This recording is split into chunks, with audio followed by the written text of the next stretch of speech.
Donc, prenons maintenant l'exemple de Saul de Tarse, l'apôtre Paul.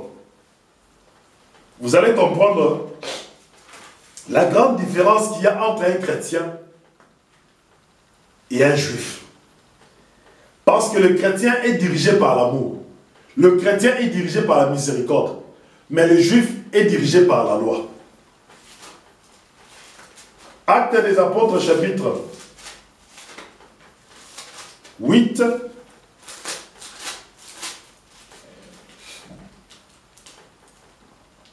Actes des Apôtres, chapitre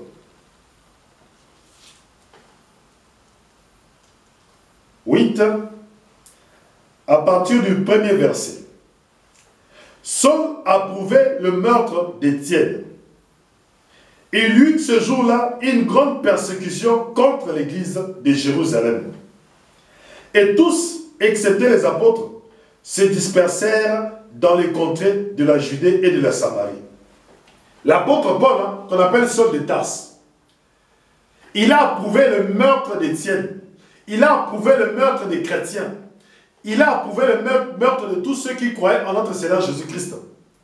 Il y eut une telle grande persécution dans l'église qui a commencé à Jérusalem, que les apôtres étaient encore à Jérusalem, mais tous les disciples, tous ceux qui avaient cru, se sont dispersés sur tout Israël. Des hommes pieux ensevelirent Étienne et le pleurèrent à grand bruit. Saul de son côté ravageait l'église. Pénétrant dans les maisons, il en arrachait hommes et femmes et les faisait jeter en prison. Ceux qui avaient été dispersés allaient de lieu en lieu, annonçant la bonne nouvelle de la parole de Dieu. Alléluia. Ça, c'est de 1. Maintenant, allons maintenant au chapitre 9, au premier verset. Cependant, Saul, respirant encore la menace et le meurtre contre les disciples du Seigneur, s'est rendu chez le souverain sacrificateur et lui demanda des lettres pour les synagogues de Damas, afin que, s'il trouvait des partisans de la nouvelle doctrine, hommes ou femmes, il les amenait liés à Jérusalem. Comme il était en chemin et qu'il approchait de Damas, tout à coup, une lumière venant du ciel resplendit autour de lui.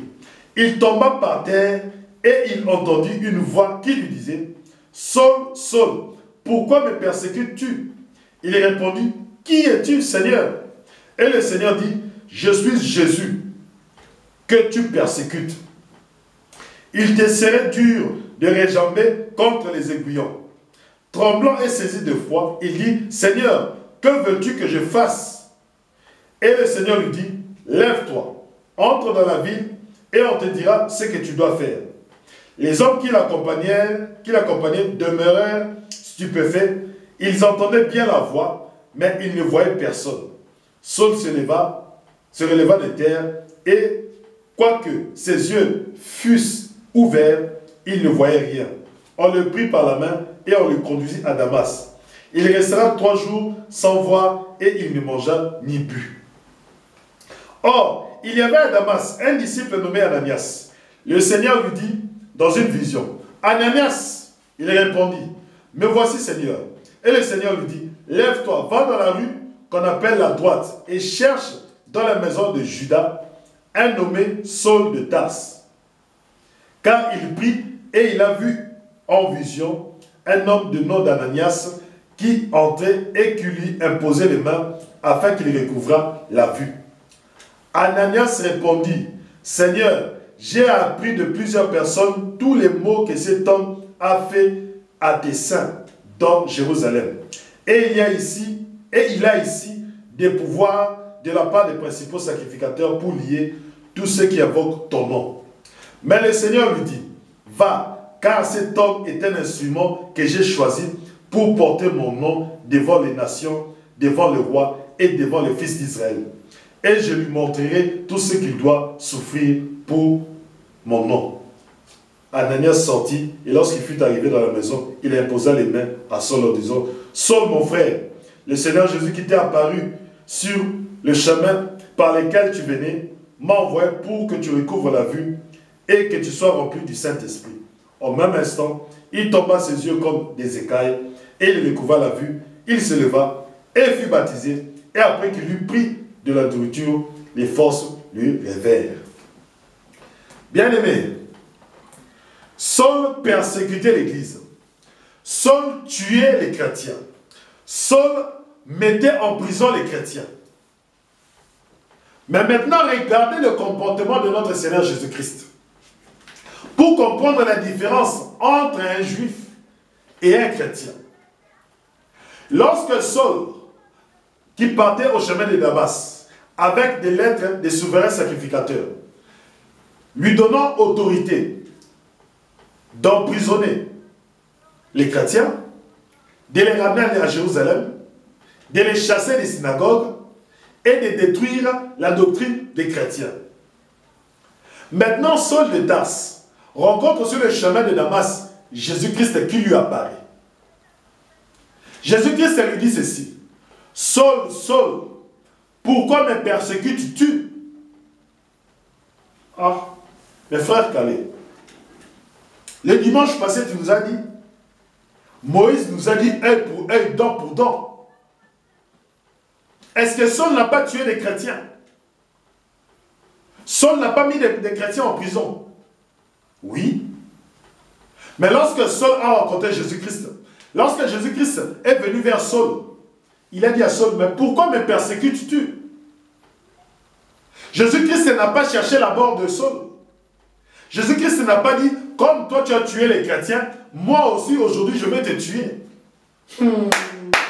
Alléluia. Chrétiens, écoutez. Lorsque Jésus-Christ disait, priez et aimez ceux qui vous persécutent, lui-même Jésus-Christ a mis ça en pratique. Lui-même, Jésus-Christ a mis cela en pratique. C'est là qu'il fait la différence entre un juif et un chrétien. Regardez Moïse. Lorsque Moïse était en Égypte, il a trouvé un Égyptien en train de battre un juif. Qu'est-ce que Moïse a fait? Alléluia. Qu'est-ce que Moïse a fait? Moïse a tué l'Égyptien. Il a enterré l'Égyptien. Or, qu'est-ce que faisait l'Égyptien? L'Égyptien était en train de persécuter son frère. L'Égyptien était en train de persécuter un juif. Vous voyez le comportement de Moïse? Or, Moïse a tué l'Égyptien, mais Jésus-Christ, lorsqu'il rencontre celui qui tuait les chrétiens, celui qui mettait en prison les chrétiens, Jésus-Christ n'a pas tué Saul. Jésus-Christ n'a pas persécuté Saul. Jésus-Christ n'a pas détruit la vie de Saul. Mais Jésus-Christ a montré à Saul l'amour. Jésus-Christ a montré à Paul, à Saul de Tarse, la miséricorde. Et quand Jésus-Christ a montré à Saul la miséricorde, il a montré à Saul l'amour de Dieu.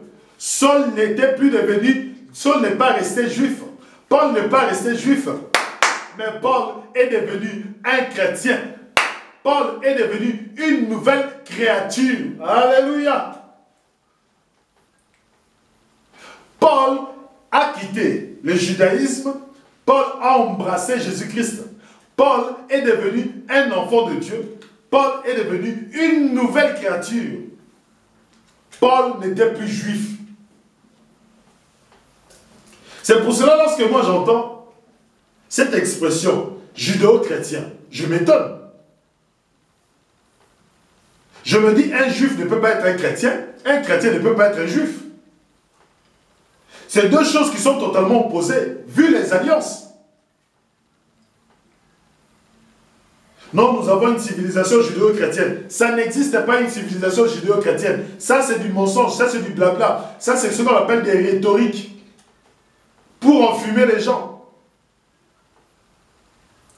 Saul a quitté le judaïsme. Saul est devenu chrétien. Tout juif qui accepte Jésus-Christ dans sa vie devient chrétien. Il n'est plus juif. Il ne pratique plus la loi de Moïse. Prenez un autre exemple. Actes des Apôtres, chapitre 11. Vous allez comprendre, parce que c'est très important de saisir la différence entre un juif et un chrétien. Les apôtres, Actes des Apôtres, chapitre 11, à partir du premier verset. Les apôtres et les frères qui étaient dans la Judée apprirent que les païens avaient aussi reçu la parole de Dieu. Et lorsque Pierre fut monté à Jérusalem, les fidèles circoncis lui adressèrent des reproches en disant « Tu es entré chez des incirconcis et tu as mangé avec eux. » Il y avait un problème. Il y avait un problème qui s'était posé. Il y avait d'autres personnes qui avaient accepté Jésus-Christ, mais qui gardaient encore le judaïsme en eux. Il y avait d'autres personnes qui ont accepté Jésus-Christ comme Seigneur et Sauveur. Ils pratiquaient toujours la loi de Moïse. C'est pour cela, lorsque Pierre est entré dans la maison de Corneille, lorsque Pierre est allé dans la maison d'un païen, les Juifs qui avaient accepté Jésus-Christ se sont fâchés. Ils ont fait des réprimandes. Ils ont fait des reproches à Pierre. Pierre leur a dit, oh, mais Jésus-Christ est... Moi, je suis disciple de Jésus-Christ. Moi, j'ai mangé, j'ai vécu avec Jésus-Christ durant sa vie terrestre. Jésus-Christ a mangé avec des pécheurs. Jésus-Christ a mangé avec des païens. Donc, l'apôtre Pierre les a ramenés maintenant à la doctrine du christianisme. De ne pas considérer que les païens sont impurs. De ne pas considérer que les païens sont des incirconcis. De ne pas considérer que comme les païens ont reçu Jésus-Christ, ils sont inférieurs à nous. Alléluia. Donc, il y a beaucoup de chrétiens qui sont israélites, mais qui ont toujours cette pensée en eux. C'est pour cela que vous voyez qu'il y a des gens qu'on appelle les juifs messianiques. C'est-à-dire que les juifs qui ont accepté Jésus-Christ, mais qui sont encore dans la loi de Moïse, qui ne pratiquent pas la doctrine de l'amour de Dieu, qui ne pratiquent pas la doctrine de Christ. Ils pratiquent à la fois le judaïsme et ils pratiquent à la fois le christianisme. Bien aimé, tu ne peux pas être chaud ou faux. Non, non. Tu dois accepter. Quand tu acceptes Jésus-Christ, tu acceptes sa doctrine en totalité et tu abandonnes le judaïsme.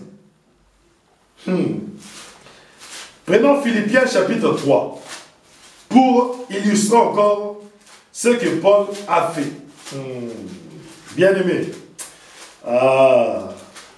Philippiens chapitre 3. À partir du verset 3. Car les circoncis, c'est nous qui rendons à Dieu notre culte par l'Esprit de Dieu, qui nous glorifions en Jésus-Christ, et qui ne mettons point notre confiance en la chair. Moi aussi, cependant, j'aurais sujet de mettre ma confiance en la chair. Si quelques autres croient pouvoir se confier en la chair, je le puis bien davantage. Moi, circoncis le 8e jour, de la race d'Israël, de la tribu de Benjamin, hébreu, né d'hébreu, quant à la loi pharisien, quant aux zèles, persécuteurs de l'Église, irréprochables à l'égard de la justice de la loi. Mais ces choses qui étaient pour moi des gains, je les regarde comme une perte à cause de Christ. Et même les regarde toutes choses comme une perte à cause de l'excellence de la connaissance de Jésus-Christ, mon Seigneur, pour lesquels j'ai renoncé à tout. D'où lorsque l'apôtre Paul parlait aux Corinthiens, dans 2 Corinthiens chapitre 5, vous êtes devenus de nouvelles créatures.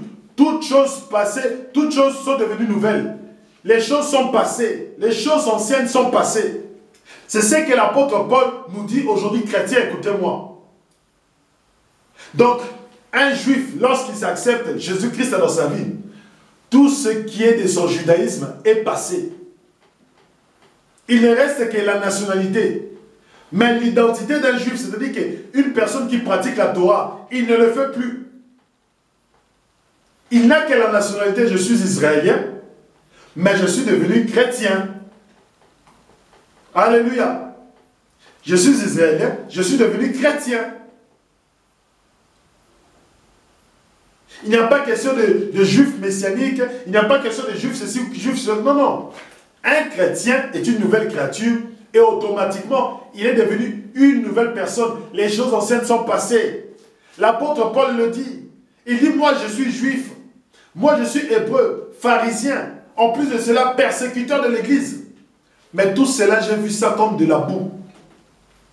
Donc, il a abandonné tout ça pour la doctrine de Christ. Et dans la doctrine de Christ, il n'y a qu'un seul commandement, c'est l'amour. C'est l'amour. D'où le dimanche passé, je vous ai dit que le peuple d'Israël a la loi de Moïse.